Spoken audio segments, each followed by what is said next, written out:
আজি আমাৰ এডভান্টেজ আসাম 2.0 সময়ত আমি এডটেক স্কিল ইউনিভাৰ্চিটি এখন স্থাপন কৰাৰ বাবে MOU এখন কৰিছিলোঁ।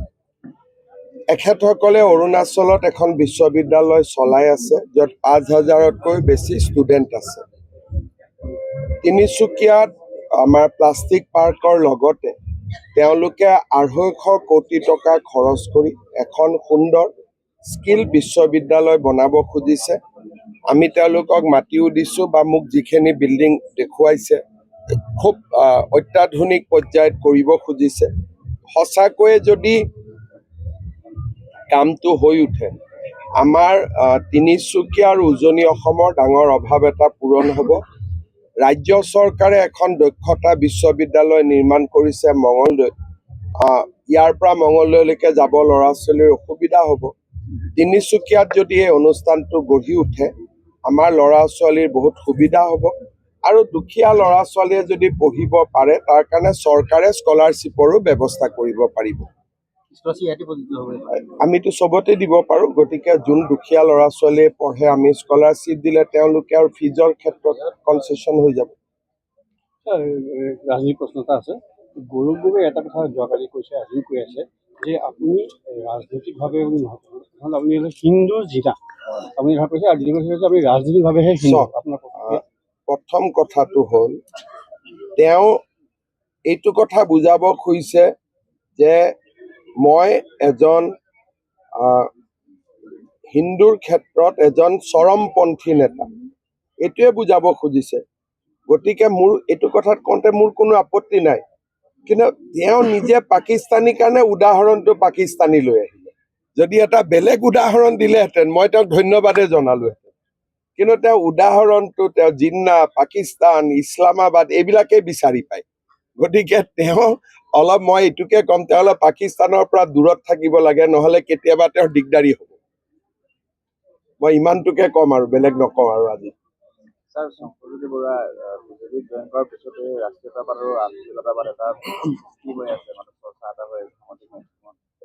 শংকৰজ্যোতি বৰুৱা এজন উদীয়মান ছাত্ৰ নেতা। জীৱনত ঘাত প্ৰতিঘাত এটা থাকে, এটা বেয়া সময় আছিলে বা মানুহৰ এটা পৰ্যায় থাকে, কিন্তু ছাত্ৰ সন্থাৰ সাধাৰণ সম্পাদক হিচাপে বা মই দুলীয়াজানতো দেখিছোঁ যে যথেষ্ট সামাজিক কাম কাজ তেওঁ কৰে বা কৰিব যত্ন কৰে। বিজেপিত যোগদান কৰিছে আৰু মই ভাবোঁ যে বিজেপিত থাকি অসমৰ স্বাৰ্থ সুৰক্ষিত কৰাৰ আটাইতকৈ সোণালী সুযোগ। কাৰণ বিজেপিয়ে যি ধৰণে, আজি আপোনালোকে চাব, গণৰাজ্য দিৱসত মই যি ধৰণে বাংলাদেশী মুছলমানৰ কথা কৈছোঁ, মিয়াৰ কথা কৈছোঁ, আগত কোনোবা মুখ্যমন্ত্ৰী এনেকুৱা কথা ক'ব পাৰিছিলে নেকি? আজি মই ডিব্ৰুগড়ত কৈছোঁ, অসমত 63 লাখ বিঘা মাটি আজি অবৈধ বাংলাদেশীৰ দখলত আছে। এই ডাটাটোৱেতো দিব মানুহে ভয় কৰিছিল যে ভোট বেংক নষ্ট হৈ যায়। কিন্তু আজি আমি ভোট বেংককো ভয় কৰা নাই, আৰু 1.5 লাখ বিঘা মাটি আমি ইতিমধ্যে উদ্ধাৰ কৰিছোঁ। আৰু আঞ্চলিকতাবাদ মানে কি? এইটো নহয় জানো যে অসমখনক বিদেশী মুক্ত কৰিব লাগে, অসমৰ সম্পদসমূহ অসমৰ কাৰণে ব্যৱহাৰ হ'ব লাগে, বেলেগটো আঞ্চলিকতাবাদ বুলি একো নাই। অসমীয়া ভাষা ধ্ৰুপদী ভাষা হ'ব লাগে, লাচিত বৰফুকনৰ সুখ্যাতি জগতত বিয়পি যাব লাগে, তাৰ বাদে আঞ্চলিকতাবাদ কি আছে? এতিয়া লুৰিণজ্যোতি গগৈৰ দৰে যি আঞ্চলিকতাবাদ আছে, তেওঁলোক হ'ল মিয়াৰ লগত কম্প্ৰমাইজ কৰা আঞ্চলিকতাবাদ। বৰপেটাত মিয়াৰ এভিকশ্যন হ'লে ইয়াত তেওঁলোকে কান্দে। গতিকে আচল আঞ্চলিকতাবাদ কি? যে যি কাৰণে 856 জন 860 জন শ্বহীদে মৃত্যুবৰণ কৰিছিল তাক মনত ৰখা, আৰু 860 জন শ্বহীদে মিয়াক ৰক্ষা কৰিবৰ কাৰণেতো মৃত্যুবৰণ কৰা নাছিল। গতিকে আচল আঞ্চলিকতাবাদ বিজেপিৰ মঞ্চতে হ'ব পাৰে, আন পাৰ্টিৰ মঞ্চত এতিয়া আঞ্চলিকতাবাদ নাই। মিয়াৰ আগে পিছে ঘূৰাই তেওঁলোকৰ ৰাজনীতি।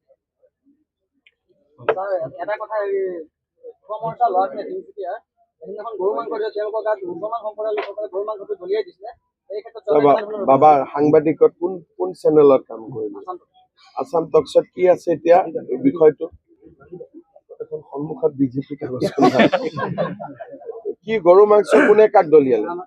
যুৱ মৰ্চাৰ ল'ৰাখিনি দলিয়াইছিলে আচ্ছা, এৰেষ্ট হ'ল নে নাই?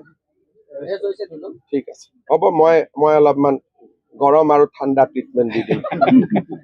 তিনিচুকীয়াৰ কাৰণে চৰকাৰী বিশ্ববিদ্যালয়ৰ কথা কিবা চিন্তা কৰিছিল?